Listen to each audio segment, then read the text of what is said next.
Nova ini mengubah banyak hal juga di saya gitu ya. Saya jadi belajar hal yang baru gitu karena formatnya itu tidak ada yang salah. Tinggal gimana cara kita deliver pesannya aja. Itu yang akan cemented our position gitu. Mau itu majalah, mau itu tabloid, atau mau online, apapun itu. Toh, meskipun dia tabloid, beritanya nggak murah juga. Halo semua, kita ketemu lagi di PR Talk by We Are PR. Menjadi media yang kredibel membutuhkan proses dan waktu yang cukup lama. Seperti media ini, dengan slogannya "Siapa bilang wanita tidak butuh berita", berhasil membangun kredibilitas dan memenangkan hati banyak perempuan. Bagaimana perkembangannya saat ini dan strategi apa saja yang dilakukan? Yuk langsung aja kita dengerin podcastnya bersama Adityo sebagai host dari We Are PR Agency. YouTube, hello podcast, hello Instagram, dan last but not least, hi Facebook. We are back, we are PR, PR Talk is coming back on live. Nah, bersama gue dengan hari ini sudah hadir kerabat teman dari industri media yang sangat menarik untuk kita bahas lebih lanjut karena ini medianya ini adalah media masa kecil gue pribadi ketika menemani orang tua mungkin pada saat belanja, pada saat lihat-lihat buku, terus mau ngeliat-ngeliat resep gitu ya. Terus banyak nih kumpulannya biasanya buku-buku ini di ruang tamu gitu. Nah itu gue sering banget nih baca ini. Bahkan kalau gue ingat dan gue nggak salah ingat, zaman waktu gue kecil itu yang gue lihat bukan hanya resep aja tapi lamaran horoskopnya. Itu biasanya ada di belakang tuh. Gila ya, anak kecil usia di bawah 5 tahun diracunin sama hal-hal horoskop gitu. But anyway, ini adalah sebuah masa-masa di mana gue sangat mencintai dunia itu. Baca majalah adalah salah satu pengalaman menarik pada saat kita yang umurnya generasi 90-an. Dan mungkin ini menjadi heritage dan pop culture buat kita semua. Dan tentunya senang bisa kehadiran tamu dari Nova. Dulu mungkin dikenalnya adalah tabloid Nova. Kalau buat ibu-ibu, bapak-bapak pasti tahu tuh. Biasanya sering cari resep makanan atau artikel-artikel tentang kehidupan sosial, baik keluarga dan lain sebagainya dalam tabloid tersebut. Nah, hari ini kita kehadiran tamu yang sangat luar biasa dan ternyata gua pribadi pernah berkoneksi dengan dia nih di LinkedIn, platform LinkedIn. Tapi ternyata kita baru dengarnya tadi pagi nih pas briefing. Nah, ini adalah Mbak Indi panggilannya, Indi Radian Saraswati, Editor in Chief at Nova. Yuk, mendingan kita sapa dulu deh. Halo Mbak Indi. Semangat pagi. Halo Mas Tio, selamat pagi. Halo Bu Ella, Halo selamat pagi. Mbak Indi. Ya, nanti Mbak Indi akan menceritakan lebih lanjut tentang apa sih profesinya di Nova dan bagaimana Nova ini positioningnya sekarang. But let me tell you something about Mbak Indi first. Memang ini sudah lama sekali ada di industri media. Awal mula karir sebagai reporter ya, karena aku nggak Betul. salah. Sebagai reporter, makanya tadi Mbak Indi bilang, saya ini orangnya lebih banyak bertanya, mendengar dibanding berbicara. Tapi tahu aku, public speaker yang baik adalah pendengar yang baik. Mendengar seutuhnya dan menyampaikan secukupnya. Nah, moga-moga hari ini banyak banget inspirasi yang bisa kita gali, terutama mengenai media dari Mbak Indi, yang melalui karirnya yang sudah panjang banget, dan sampai sekarang menjadi editor-in-chief di Nova ID. Thank you, Mbak Indi, sudah bergabung bersama kita. Iya, terima kasih juga buat waktunya, undangannya Mas. Siap. Nah, bersama gue dengan pagi ini juga telah hadir salah satu ibu yang sangat penting di kita panggilnya Mami Ella, dan mungkin Mami Ella juga konsumen dari tabloid Nova waktu. Oh, udah pasti. So, nanti akan banyak pertanyaan dari Mami. Kita sama-sama nanya, pada intinya kita sama-sama diskusi, kita sama-sama ngobrol, kita pengen cari tahu dan merefresh kembali tentang apa sih yang dilakukan oleh Nova, tabloid Nova dulunya sampai sekarang ada di Nova ID, dan mungkin teman-teman yang sekarang masih belajar di industri tersebut, di industri PR, media, jurnalisme, yang mungkin pendengar kita kan umum ya, ada yang dari kalangan mahasiswa, ada yang dari kalangan bisnis, ada yang dari marketing, markom, atau mungkin juga ada teman-teman jurnalis. Nah, di sini teman-teman bisa cari tahu update tentang positioning Nova ID dan juga apa saja yang akan dilakukan ke depannya. Nah, supaya nggak berlama-lama lagi, kita langsung aja mulai dengan beberapa pertanyaan dan diskusi yang memang pengen kita gali lebih lanjut bersama dengan Mbak Indi. Aku izin tanya dulu, Mami Ella, nanti mungkin Ya, kami silakan. follow up dengan pertanyaan berikutnya. Nah, tadi kan aku sempat cerita, aku tuh tahu Nova itu dari pengalaman masa kecil, Mbak. waktu temenin mama ke pasar, temenin mama ke Gramedia, nyari-nyari resep makanan, terus akhirnya dibeli tuh tabloidnya. Nah, aku tahu sebatas itu. Bahkan yang aku konsumsi pada masa itu adalah horoskopnya. Anak kecil diracunin sama ramalan, tapi beberapa benar sih. Nah, kira-kira untuk saat ini seperti apa sih Nova itu sendiri secara media dan bagaimana perkembangannya dari dulu sampai sekarang untuk merefresh kembali nih kenangan aku di masa kecil. Silakan Mbak Indi. Merefresh kembali, oke. Berarti kita refresh juga dari kenangannya Mas Tio tuh waktu masih kecil. Jadi tabloid Nova ya, orang kalau tahu Nova, yang mereka tahu itu adalah tabloid Nova. Dan memang tuh sih, itu juga apa ya, media yang ada waktu saya masih kecil. Jadi dia tuh terbit tahun 88. Ya, masa-masa kita dulu udah nonton Doraemon, kayaknya dia setahun lebih cepat tuh udah keluar tabloid Nova. Dulu itu tabloid Nova tuh disebutnya Mingguan Berita Wanita. Pas saya tahu gitu ya, ternyata keren juga ya, karena di masa itu media berita ya Kompas. Sehingga ketika ada yang disebut Mingguan Berita Wanita, yang khusus buat perempuan, sebetulnya di masa itu Nova jadi sesuatu yang cukup groundbreaking lah gitu. Slogannya aja waktu itu, siapa bilang wanita tak butuh berita. Nice. Tapi itu 32 tahun lalu. Nah, sejak 2001 sebetulnya Nova itu udah masuk dunia digital. Jadi dia punya di zaman masa itu dia punya webpage lah namanya www.tabloidnova.com. Wajib tuh zaman dulu kan disebut tuh www-nya. Lalu si tabloidnova.com ini reborn lah di 2008. Desainnya berbeda, lalu isinya juga agak sedikit diatur ulang. Sehingga di 2017 tabloidnova.com itu berubah juga namanya jadi nova.id sampai sekarang. Nah, semangatnya itu sih sebetulnya mendukung perempuan Indonesia untuk berani dan mandiri. Intinya sebetulnya itu. Bentuknya itu ya memang lewat tabloid Nova, lewat Nova ID, lewat media sosial, komunitas sahabat Nova, sampai ya lewat semua aktivitas yang lagi kita jalankan sekarang ya di masa pandemi. Digital activity kan it's the only thing that we can do. Jadi akhirnya sekarang kita lagi aktif banget di digital activity. Sering lihat ya, dan kecenderungannya semua media mungkin ya, kalau dari kacamata aku sih pada akhirnya live streaming ya, mau di platform Instagram, Ya, mau di YouTube, mau di Facebook kayak kita, walaupun kita kan sebenarnya not literally as a media secara perusahaan media, tapi kan apa yang kita lakukan memberitakan, menceritakan informasi yang penting diketahui oleh segmen kami gitu. ya Menarik. betul.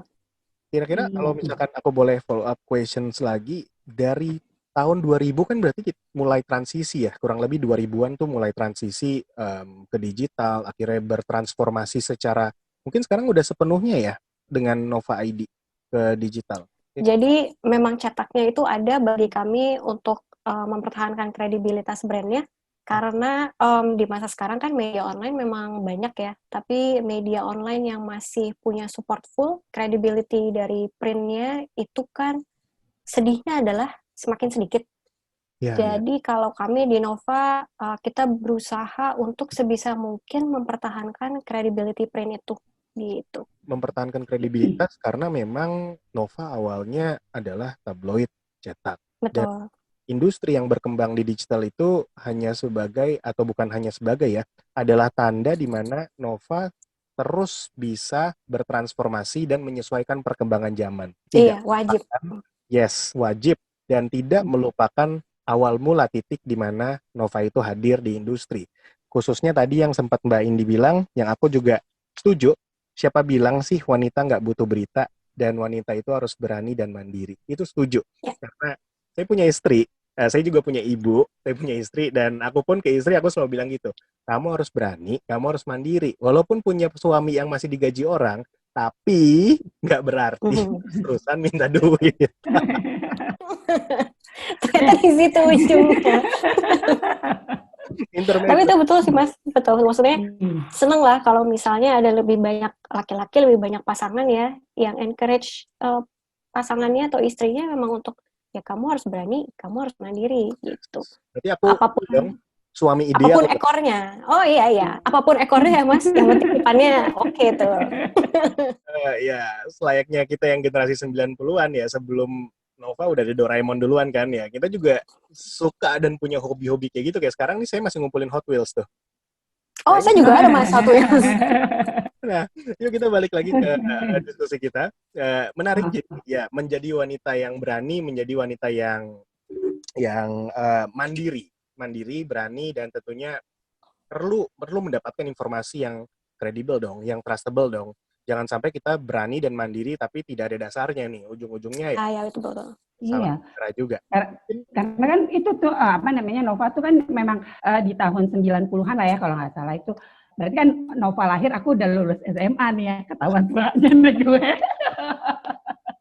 Jadi di tahun 90-an itu Nova itu seperti bacaan wajib para ibu-ibu nih. Itu banyak banget tuh ibu-ibu tuh banyak banget dapat istilahnya ide-ide, entah dia mulai masak kah, dan dulu tuh lagi zamannya misalnya ada berita-berita artis tapi dari segi kehidupannya, bukan dari gosip gitu kan.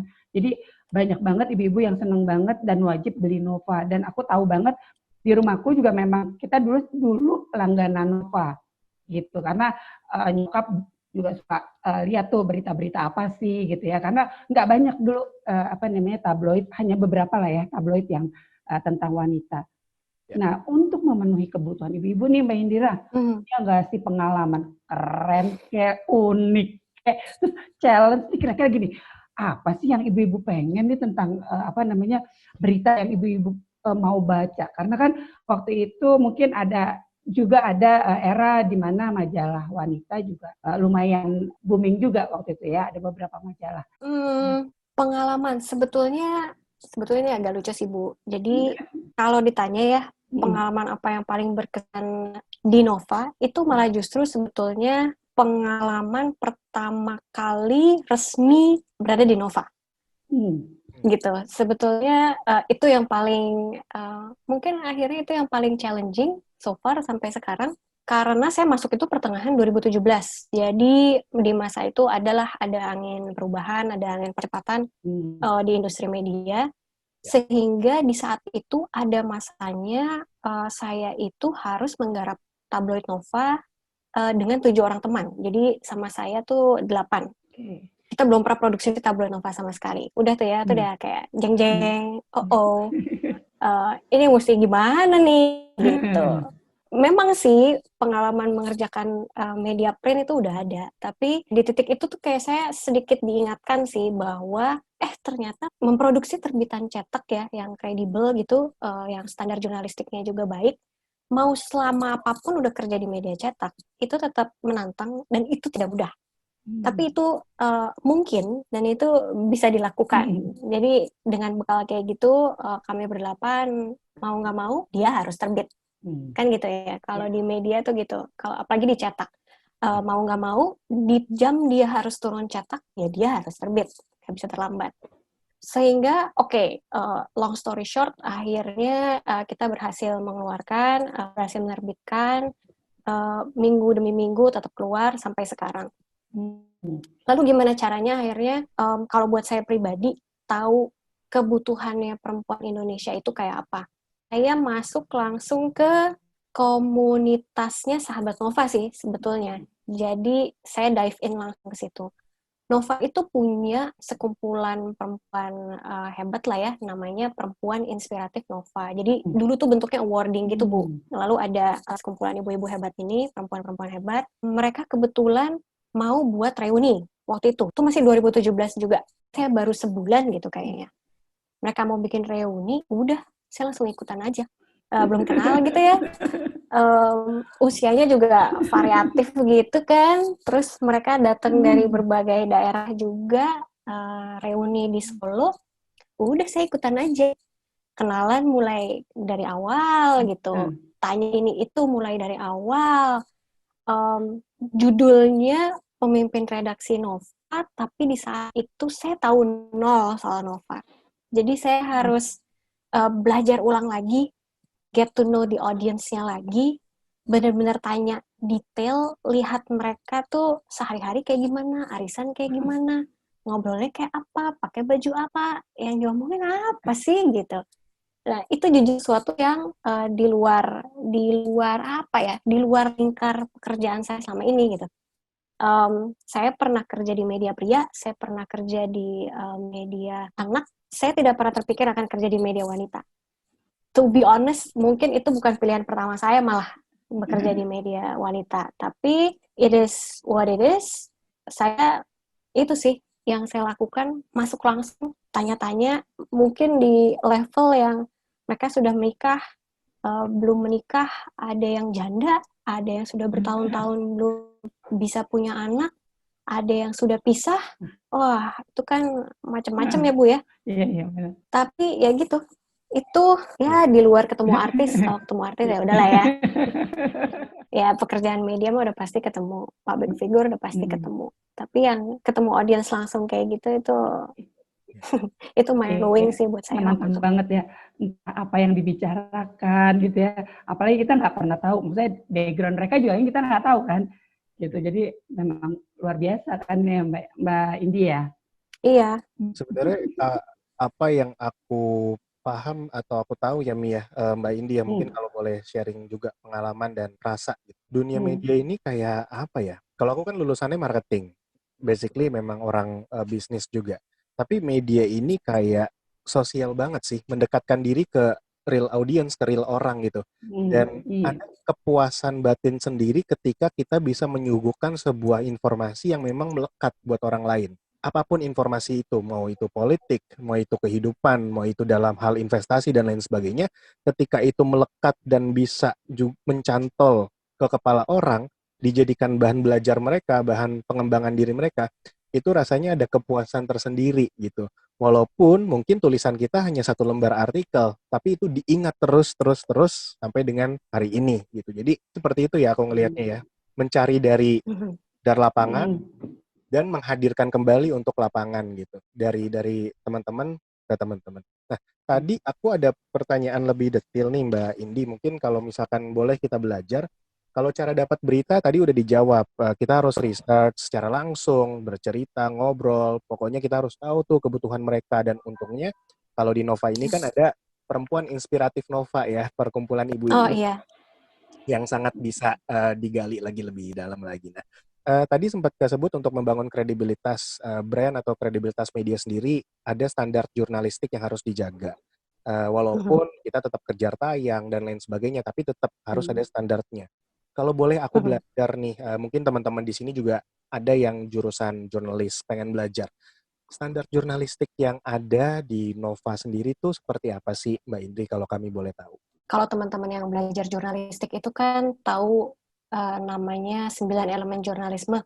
Dari mulai check and recheck, proximity, lalu harus selalu balance, cover both sides, semua itu kami jalankan. Tapi memang yang akhirnya sedikit berbeda dari Nova itu adalah sebisa mungkin memang kami pro perempuan gitu, Mas. Kalau soal itu memang kami belum bisa bilang bahwa kami udah melakukan itu 100% sesempurna mungkin gitu ya. Karena itu ongoing proses juga gitu bagi kami. Kadang kan ada peristiwa di luar yang itu tidak pernah terjadi gitu ya sebelumnya, kayak sesuatu yang baru, lalu kami harus bisa, oke, penempatannya kalau dari angle perempuan, kata apa yang baiknya kita pakai untuk tidak ngejudge perempuannya ya gitu, atau untuk tidak body shaming ke dia ya, kayak kan banyak ya judul sekarang masih kayak polwan cantik itu gitu, atau misalnya penggunaan kata pelakor deh contohnya, itu banyak banget. Saya nggak berusaha munafik ya, Nova juga pernah menggunakan kata-kata semacam itu. Ada sebuah masa di mana hal-hal kayak gitu tuh lazim, apakah itu buat traffic, buat di online, atau itu untuk etalase yang catchy di tabloid. Namanya juga tabloid. Tabloid itu kan memang salah satu sifatnya seperti itu. Tapi lambat laun ya, kami belajar juga tuh lebih banyak. Kita educate ourselves juga tentang posisi perempuan itu, kalau kita mau bikin perempuan berani dan mandiri, masa lalu kita mengecilkan mereka sih dengan pemilihan kata mungkin, atau angle berita. Itu yang kami terus berusaha perbaiki diri sih. tiap kali ada istilah baru yang ternyata ternyata itu emang gak enak banget ya. Ya kami coba kreatif carilah kayaknya nggak bisa deh angle-nya begini. Ini kayak harus ditambah yang ini deh. Itu ongoing proses sih. Karena itu kan terus terbuka lagi ya sampai sekarang gitu. Kondisi-kondisi yang ternyata ini mengecilkan perempuan. Oh ternyata arti kata ini sangat misoginis misalnya. Itu selalu baru setiap hari tuh pasti ada pelajaran baru, ada istilah-istilah dan kalimat-kalimat tuh yang kita tetap belajar terus sih Mas. Tapi itu jurnalisme yang berusaha Nova terapkan sebetulnya, 9 elemen ditambah yang pro perempuan tadi. Gitu. Sangat menginspirasi, terutama mungkin buat teman-teman yang masih belajar. Kadang kita cuma inget tuh teori ya, mungkin di lapangan pun ketika kita mengeksekusi, kita pola pikirnya ya teorinya begini, ya gue harus begini, gue harus saklek begini. Salah satunya tadi, yang 9 elemen jurnalisme. Secara elaborasi mungkin kita nggak bisa jelasin satu-satu di sini, karena konteksnya kita bukan educating kalian untuk belajar secara keseluruhan di sini. Tapi kalau ada yang mendengarkan, silakan ke medium apapun, literasi, untuk kalian belajar lebih dalam tentang 9 elemen jurnalistik. Dan itu menjadi dasar. Ada bukunya juga, betul ya. Dan itu menjadi dasar untuk menjadi standar jurnalis yang baik. Cuman yang sering kita lupakan, yang harus digarisbawahi adalah yang kedua, yaitu pro ke audiens, kalau dalam bahasanya Mbak Indi tadi. Kalau dalam cerita aku yang aku pernah ingat dari beberapa PR Talk sebelumnya, yang sering kita lupakan sebagai si manusia verbal. Kalau verbal itu kan tidak hanya dalam bentuk ucapan, tapi bisa dalam bentuk tulisan atau apapun yang ingin kita sampaikan. Yang sering kita lupakan sebagai si manusia verbal itu adalah telinga dan mata. Ketika kita mau bicara, kita harus mendengarkan dulu sepenuhnya, mengobservasi seluruhnya, sehingga bicaranya kita itu bisa tersampaikan dengan value yang tepat. Jadi urutannya telinga untuk mendengar, mata untuk mengobservasi, baru mulut untuk berbicara atau tangan untuk menulis. Tapi ada satu hal yang selalu kelupaan lagi. Dan ternyata ini adalah the fantastic four kalau dalam bahasa aku. Yang terakhir adalah hati. Kadang kita bisa bicara banyak hal, tapi kita melupakan hati dalam apa yang kita utarakan. Kita harus pro ke audiens dalam artian kita menempatkan diri kita di posisi audiens, di mana kita kenal mereka, terus apa yang mereka pengen dengar dari kita. Dan tentunya kita nggak boleh mendiskreditkan atau jangan sampai menjatuhkan hal-hal yang berkaitan dengan audiens kita. Pemilihan kosakata, penyusunan statement, dan lain sebagainya, itu perlu ditinjau ulang supaya teman-teman bisa menjadi si manusia verbal yang punya hati. Tidak hanya jago menulis dalam hal jurnalistik. Dan hotline, etalase menarik di media itu penting. Kayak kita aja kalau bikin PR Talk selalu ada bumper di depannya, selalu ada the golden gate, the 15 second yang kita mau tarik attraction-nya. Tapi balik lagi, gunakanlah hati dalam menseleksi apa yang ingin kalian jadikan pancingan. Supaya media kalian tetap menjaga esensi jurnalisme yang baik. Mungkin Mami ada tambahan atau ada next question? Kayaknya sih, ya memang benar ya. Maksudnya dalam arti, apalagi pembaca kita adalah perempuan yang lebih banyak menggunakan hati, gitu kan istilahnya. Dan di mana aku lihat Nova juga standar beritanya tuh istilahnya gini, di saat kita membaca, Nova tuh banyak memberikan inspirasi gitu loh. Jadi bukan cuma sebagai bacaan, tapi juga menginspirasi kita untuk, oh ya, kadang-kadang membuka hati loh. Misalnya gini, kita dengar seumpama public figure. Kita dengar public figure ini berlaku seperti ini. Tapi once kita baca di Nova, ternyata Nova mampu untuk mengangkat sisi lain yang membuat orang lain juga jadi, oh sebenarnya dia nggak gini loh, gitu loh. Dan itu sangat-sangat menurut aku sih keren banget buat standar yang Nova berikan sebagai tabloid ya. Dimana kalau di luar negeri tuh tabloid tuh kayaknya apa ya, tonnya kayak kurang bagus ya. Baik, setuju nggak ya? Gitu loh. Nah itu, karena aku suka mikir gini, ini medianya bagus banget gitu ya. Tapi dia pakai nama tabloid. Mungkin kalau di Indonesia kita nggak terlalu memperkarakan antara majalah, koran, apa tabloid. Tapi kalau di luar negeri itu kalau kata-kata tabloid itu banyak orang agak sedikit miring gitu. Kuning ya, iya, Bu ya. Kayak gitu ya. Nah, aku juga pengen tahu nih kenapa sih Nova ini konsisten tetap dengan tabloid padahal beritanya tuh udah Nova itu justru kayak ngebalikin citra itu. namanya Iya, seperti itu. Kira-kira apa nih Mbak ini? Sebetulnya Nova itu awalnya bentuknya majalah, Bu. Oh, majalah ya? Jadi di tahun 88 itu Nova terbit, memang akhirnya dia mengubah formatnya menjadi tabloid. Oh, Tapi biasanya dicetak itu kan semacam ada test print untuk sekalian tes pasar juga gitu ya, Bu ya. Nah, memang awalnya setahun sebelumnya 87 kalau nggak salah atau sebelumnya itu memang sempat mereka membuatnya dalam bentuk majalah. Tapi lalu di tahun 88 diputuskan untuk format tabloid dan itu tetap sampai sekarang. Sebetulnya alasannya itu basic sekali sih. Ada kebutuhan untuk bacaan yang murah dan praktis. Gitu. Di masa itu seperti itu. Iya. Masuk tahun 90-an ke 2000-an, iya sih, betul juga. Yang namanya tabloid tuh kayaknya jadi kalah pamor dengan majalah ya. Iya, Kertasnya beda, foto juga hasilnya kan dia nggak seterang dan sebright di majalah, ya. Nggak seglamor majalah lah gitu. Tapi itu dulu juga tim redaksinya Nova aja udah pakai kalimatnya gini, ini seperti ganti dari gaun pesta ke pakaian kerja. Gitu. Jadi mereka menjelaskan posisi perpindahan format itu seperti itu, dari gaun pesta ke pakaian kerja. And there's nothing wrong dengan pakai pakaian kerja gitu. Malah itu kayak ada standpoint-nya buat saya. Jadi kayak oke. Saya gini Bu, saya juga orang sebetulnya penggemar majalah, bukan tabloid. Kalau saya pribadi. Makanya saya bilang masuk Nova nih mengubah banyak hal juga di saya gitu ya. Saya jadi belajar hal yang baru gitu karena oh iya nggak ada yang salah sih dengan ganti baju ke pakaian kerja gitu. Formatnya itu tidak ada yang salah, tinggal gimana cara kita deliver pesannya aja.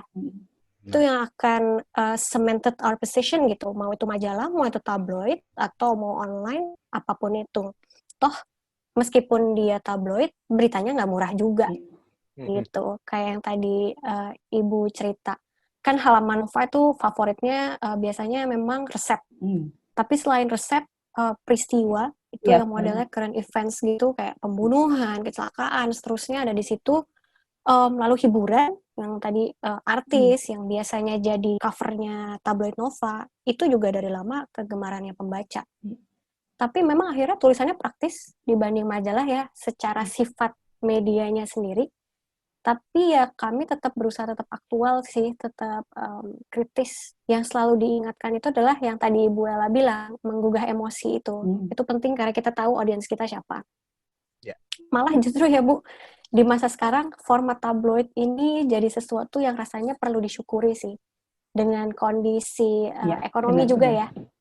Gitu. Ini kalau udah masuk ke bisnis nih, ini urusan-urusan seperti itu, wah ini menjadi lebih patut disyukuri. Ya Pak, karena waktu itu juga pernah ada ya transisi majalah itu dari ukuran majalah terus ke ukuran pocket apalah gitu ya, gitu, lebih kecil gitu ya. Akhirnya dia balik lagi ke majalah. Kan tapi kalau Nova memang konsisten benar-benar nih. Aku baca Nova mungkin di tahun-tahun 90-an. Karena pada saat kalau di SMA mungkin kita nggak baca Nova, kita baca pada waktu itu majalah-majalah remaja lah gitu ya. Atau majalah cerpen. Mungkin zaman dulu tuh ada majalah cerpen yang ngehit banget gitu ya.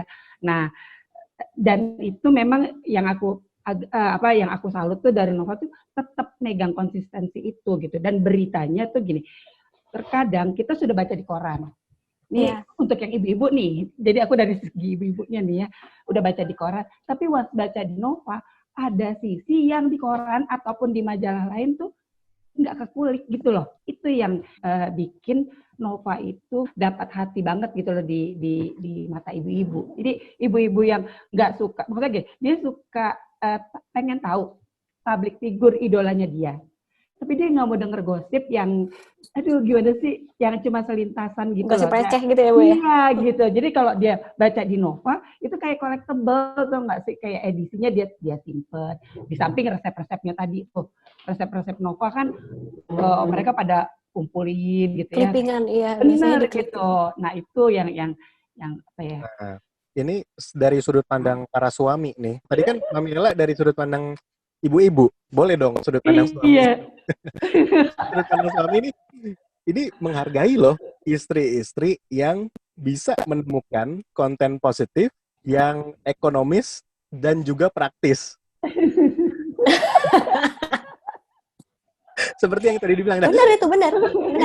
it's a reality. It's a reality. Ketika kita juga bisa hidup, apapun. Aku juga kayak gitu. Ketika aku bisa menemukan sesuatu yang fruitful di harga yang ekonomis dan praktis, it's a win, not a loss, gitu kan. Dan sekarang semakin praktis dengan adanya go digital di semua segmen, semua lini gitu ya. Kita bisa dapat informasi dari manapun, dari siapapun, bahkan kayak podcast ini. Mungkin teman-teman yang dengerin podcast atau nonton YouTube kita nanti atau sekarang nggak pernah tahu Mami Ella siapa, Mbak Indi siapa, aku Tio siapa. Tapi kita ternyata bisa memberikan insight loh sama teman-teman yang sedikit banyaknya inspiratif juga. Nah, di tengah banyaknya orang-orang yang seperti kami, Mbak Indi, dan mungkin lebih fokus lagi ke influencer. Kita kalau di influencer tuh ada segmennya. Ada segmen influencer yang mom and kids, ada segmen yang family, ada yang ternyata ya aku juga baru tahu ada laki-laki yang mendukung apa ya, program ASI atau program ayah baik. Suami siaga. Ada, betul. Nah, itu aku ntar I will be. Wajib itu. Betul. Ada lagi influencer membahas tentang ya tadi yang masalah peristiwa-peristiwa mungkin relate ke kehidupan sehari-hari dan lain sebagainya. Tanggapan singkat aja mungkin dari Mbak Indi nih, mewakili mungkin Nova. Gimana nih menanggapi fenomena itu di tengah banyaknya influencer yang makin naik daun membahas tentang polemik kehidupan sosial kita, baik keluarga maupun segmen yang mungkin mirip dengan yang ada di Nova, dan apakah ada efek pembacanya? Silakan. Untuk media cetak itu pasti selalu akan ada efeknya. Itu bukan hanya di Nova, bukan hanya di Indonesia, itu global. Itu pasti ada. Nah, lalu kalau misalnya Nova yang udah punya print lalu punya digital, fenomena semacam itu ngefek juga nggak ke digital kami? Itu pasti ngefek. Karena sekarang kan influencer itu seperti memposisikan dirinya ala media, gitu. Meskipun ada kalanya influencer itu tetap butuh credibility yang diberikan oleh media. Tapi itu bukan sesuatu yang orang awam paham. Mungkin yang kerja di media atau yang kerja di PR lebih paham tuh sudut-sudut pandang seperti itu. Tapi kalau misalnya dari kacamata saya ya, kalau misalnya ada yang bicara soal review produk, membahas masalah atau isu yang sama dengan Nova, kami sadar itu ada, tapi nggak terlalu merasa kayak lapaknya diambil atau apa gitu. Nggak gitu sih. Lebih mungkin kayak, oke, sekarang gue punya sparring partner yang beda nih. Kalau sparring partner gue dulu itu adalah teman-teman kompetitor dari format yang sama, tabloid ke tabloid, tabloid ke majalah, online to online, tapi tetap media, sparring partner sekarang beda. Dan itu kenyataan yang harus diterima gitu kan. Memang komunikasi dan mediumnya itu dia berevolusi gitu, selalu ada yang berubah. Jadi ya, akhirnya kami lihat oke, sparring partner kami jadi tambah banyak. It's a good thing karena itu membuat kami tetap aktif, tetap kerja. Ekosistem ini keeps us on our feet gitu. Jadi nggak bisa diem, nggak bisa jadi gemuk gitu. Emang harus ya kayak orang boxing gitu ya, harus gerak terus gitu, betul. Harus adaptif. Dan justru sebenarnya hal-hal kayak gitu untuk media tuh hal yang bagus sebetulnya. Karena kalau dia nggak adaptif, dia nggak relevan, ya udah bye aja sih gitu. Itu bukan ngenyek, enggak. Itu kenyataan yang saya juga alami karena saya ada di dunia media. Dan yang menyenangkan itu justru ya, ternyata dengan banyaknya sparring partner, ada influencer, ada media, perempuan tuh jadi punya banyak pilihan loh. Itu the good side dari ekosistem yang seperti ini. Dulu, kayak tadi kita bahas di awal, dulu berita itu adalah Kompas. Tapi lalu ada opsi buat perempuan, namanya Nova. Sekarang ada opsi lagi gitu, bahwa review itu memang nggak hanya dari satu tempat doang, dikasih dari satu orang. Perempuan akan punya banyak pilihan yang mungkin jadi lebih cocok sama kebutuhannya dia juga. Kalau ternyata mereka bukan audience yang targeted sama Nova, ya that's okay. Kalau bagi saya gitu ya. Secara kompetisi, oke, fine, ada. Tapi kan kembali lagi ke audience-nya. Kan yang kita serve adalah audience. Ketika audience mendapatkan lebih banyak pilihan, harusnya kita cukup senang, ya. Akhirnya kita tinggal mencari aja posisinya Nova, lalu di ekosistem baru ini perannya mau kayak gimana nih buat perempuan. Kebutuhan apa yang kira-kira masih bisa kita bantu perempuan Nova bisa tetap mandiri, bisa tetap berani. Kan kayak tadi Mas Tio bilang, ada influencer segala macam parenting.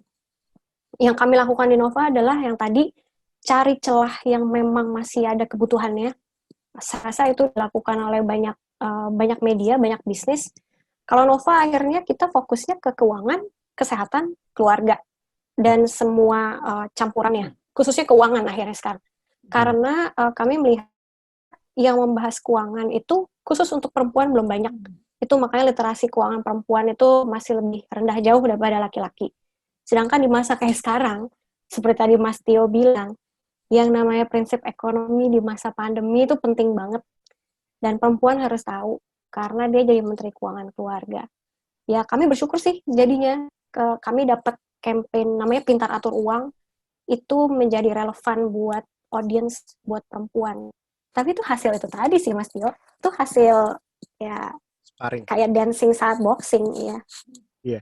Nah ini mindset yang aku senang dalam hal competition ya. Mungkin kalau misalkan aku bisa elaborasi dari segi bisnis, kadang kita terkotak-kotakan dengan bahasa competition itu adalah saling bersaing. Tapi sebenarnya dalam satu sisi, competition itu stratanya luas banget. Kalau yang baca bukunya Philip Kotler, Business Principle atau Marketing Principle, competition itu, if I'm not mistaken, itu dibagi menjadi 4 tier atau empat piramida berbeda-beda. Yang kerucutnya paling kecil di atas itu direct competition. Kompetisi dengan orang atau dengan produk yang exactly the same, audience-nya the same, segmennya the same, produknya hampir sama. Bahkan sama McD dan Burger King atau KFC dan lain sebagainya. That's a head to head. Tapi ketika head to head competition pun mereka masih oke-oke aja kok, bisa saling bersaing dan bisa saling termotivasi. Kalau di sepak bola mungkin kita juga kenal ya dengan antar klub ya, klub satu dengan klub lain. Ada indirect competition. Indirect competition contohnya seperti satu brand dengan brand lain tapi produk lainnya beda. Misalkan Aqua dengan Coca-Cola. Sama-sama produk minuman yang dibutuhkan sama orang, karena orang pasti haus, tapi jenisnya beda. Lalu ada lagi kompetisi yang lain yang lebih indirect lagi, yang lebih luas lagi, atau lebih holistik lagi. Misalkan dalam hal pembelian majalah dengan pembelian makanan. Itu totally different. Beli majalah sama beli makanan. Ibarat kata gini, gue bisa ngeluarin duit buat beli 30.000 buku, dan gue bisa beli duit buat beli 30.000 paket panas McDonald. Terus kebutuhannya apa? Saya butuh edukasi, tapi saya juga butuh makan. Itu lebih holistik lagi. Jadi balik lagi, kompetisi itu jangan hanya dikotakkan dalam konteks kita harus terus bersaing. Tapi gue sangat setuju dengan growth mindset yang diberikan oleh Mbak Indi, bahwa competition it's like a sparring partner. Dimanapun dan dengan siapapun fase kalian berkompetisi, mau itu head to head, direct, indirect, tetap anggap kompetitor kalian tuh as a sparring partner. Karena pada satu titik dan pada satu masa dengan kompetisi yang baik, dengan positive engagement, kalian akan sama-sama maju. Teman-teman gak akan bisa jadi orang sukses kalau tidak pernah mendapatkan hambatan dan tantangan. Kalau hidupnya B aja, kalau bahasa anak muda sekarang ya, lu kalau hidupnya B aja, lu gak pernah punya sparring partner, ya udah, result tuh B aja. Tapi ketika kita punya sparring partner, kita bisa kerja bareng, dan mungkin kita bisa berkolaborasi bareng, itu akan menambah kualitas dari apa yang akan kalian achieve di masa depan. So, yang kedua adalah gue menarik garis dari influencer sendiri, yang tadi sempat dibicarakan sama Mbak Indi, kalau kadang memposisikan influencer kan sebagai media ya, sebagai jurnalis ya. Mungkin dulu ada istilah jurnalis publik. Tapi balik lagi, influencer itu sebenarnya butuh berita yang kredibel. Truth, itu adalah kenyataan dalam lapangan, di mana influencer nggak tiba-tiba dong dapat berita sendiri. Gitu, nggak seperti jurnalis yang cari terus beritanya. Kadang ada juga kok beberapa influencer yang mungkin bahasan yang sangat esensial banget ya, kayak finance dan lain sebagainya. Dia baca dulu kok, dia browsing dulu kok, dari mana, dari artikel, dari majalah, atau dari literasi. That's why kenapa industri ini masih dibutuhkan. Majalah, tabloid, literasi, buku, industri ini tetap dibutuhkan dalam bentuk apapun, cetak, digital, dan lain sebagainya. Kenapa? Karena pada akhirnya teman-teman influencer harus berbuka hati dan sadar diri bahwa kalian tetap membutuhkan ulasan yang kredibel. Dan pertanyaannya, apakah teman-teman bisa mengulas secara kredibel di mana porsi kalian mungkin belum pada porsi atau posisi itu? posisi itu adalah posisi teman-teman jurnalis yang memiliki 9 elemen jurnalisme yang lebih baik dari kita semua. Kita sebagai influencer harus berbuka hati dan menyadari posisi dan bekerja sama sebagai sparring partner yang baik buat teman-teman jurnalis. So, that's all as a wrap up untuk apa yang kita bicarakan hari ini. Nah, tapi sebelum kita menutup acara, mungkin aku pengen buka wadah buat Mami Ella dan Mbak Indi. Boleh share sedikit tentang apa sih harapan dan pandangan khususnya untuk media jurnalisme di masa yang akan datang? Kalau dari sisi aku sih, aku memang selalu berharap bahwa media untuk wanita itu memang benar-benar maksudnya bisa memposisikan atau bisa membuka mata para wanita Indonesia untuk maju, menggugah emosi kita atau semangat para ibu-ibu itu untuk, apalagi di masa pandemi ini, banyak ibu-ibu yang merasa sulit, merasa susah banget. Nah, tapi dengan adanya media wanita itu, dan terlebih aku berharap banget sama Nova, dan memang Nova sudah selama ini memang sudah menjalankan fungsi ini, adalah memberikan spirit kepada ibu-ibu untuk tidak terlalu merasa terpuruk di masa pandemi ini sih. Kayak kalau dari akunya sih seperti itu sih. Nice, thank you. Inspirasi, spirit, informasi, dan kredibilitas yang akhirnya membuat wanita menjadi sosok yang bisa berani dan mandiri tapi tidak asal-asalan. Last but not least, Indi, silakan, media dan jurnalis. Harapan saya itu bahwa memang dunia media dan jurnalisme yang kami jalankan itu kembali inspiratif seperti track yang seharusnya. Memberitakan kebenaran, memberitakan sesuatu dengan straightforward, tapi tetap beri harapan gitu, tetap menginspirasi bahwa segala sesuatu itu bisa jadi lebih baik. Dan kalau misalnya untuk media perempuan, ya, dulu saya bilangnya media wanita, belakangan akhirnya saya bilangnya media perempuan. Biggest challenge-nya untuk media perempuan itu adalah memastikan bahwa betul-betul mewakili suara perempuan dan suara itu terdengar dan didengar. Itu challenge di Nova dan saya rasa itu challenge juga di media perempuan yang lain. Jadi bahwa memang media perempuan itu punya loh pesan yang mau disuarakan, bukan cuma resep, ramalan, atau gosip artis, enggak. Kita punya pesan, ini suara perempuan Indonesia, dan suara perempuan itu juga harus didengarkan. Mungkin gitu sih. Nice. Berbicara, menulis, bukan hanya dengan tangan, mulut, tapi kalian gunakan telinga dan mata untuk mendengar seutuhnya, mengobservasi sepenuhnya. Tapi jangan tinggalkan hati. Porsi hati dibesarkan dalam hasil karya apapun, baik dalam bentuk suara, tulisan, atau ilustrasi. Sehingga, seperti yang Mbak Indi bilang, media itu harus tetap trustable, kembali menarik dan inspiratif, dan bisa memberikan semangat untuk perempuan Indonesia menjadi lebih baik di masa yang akan datang, serta seterusnya. So, thank you untuk diskusi siang ini. Ini sangat inspiratif banget. Thank you banget Mbak Indi dari Nova dan Mami Ella dari WRPR. So, we close discussion for today. Nova, si manusia verbal. Terima kasih. Dadah. Thank you. Thank you. Dadah.